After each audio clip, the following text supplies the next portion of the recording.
Question 22. An 8x8 chessboard is placed so that a black square is in the top left-hand corner. So I've drawn a picture that looks like this. So that's what we're looking at.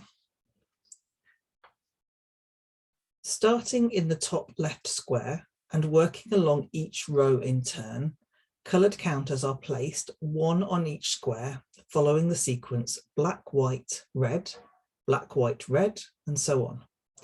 When the right-hand end of each row is reached, the pattern continues, starting at the left hand of the row beneath until there is one counter on every square.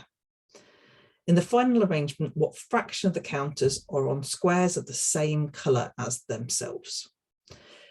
So by angling this round, this is what it means, is that you've got a black counter on this space here, a white counter on this one, and a white counter on this one, and the same along here.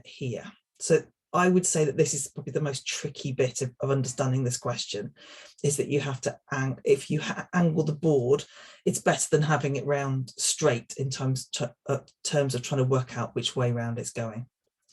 I've then labelled these. The first row is going to be black, white, red, black, white, red, black, white, red, black, white, red, black, white, and red.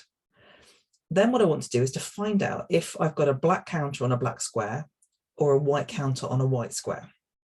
So in this case, I have, yes, I have a black counter on the black square, and I have one of those. I have a white counter on a white square, and I have two of them. Well, there won't be any of the reds because there aren't any red squares. Here, no, the black counters are on the white, so this is not one. The whites are on the black, this is not one. But here we have blacks on black squares. 1, 2, 3, 4, 5, 6, 7. White, 1, 2, 3, 4, 5, 6, 7, 8. Red, not black. No, we're back on white. White is on blacks, red, black. These are on blacks. And white, we've got 2. So these numbers here, 1, 2, 7, 8, 3, 2, what we're going to do is we're going to add those together.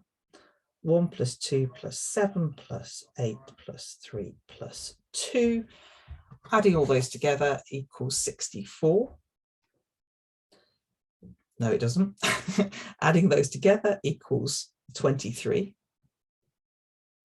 And then in total, what we've got is 64.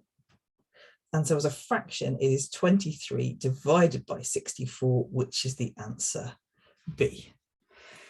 Getting started on that one was by far the hardest. And then once you work out what you're actually seeing, it makes, then the logical process comes. But I think working out what the picture is you've got to draw in the first place, because unusually with these questions, you don't actually have a picture. So you've got to work it out all from those words, which I think is hard.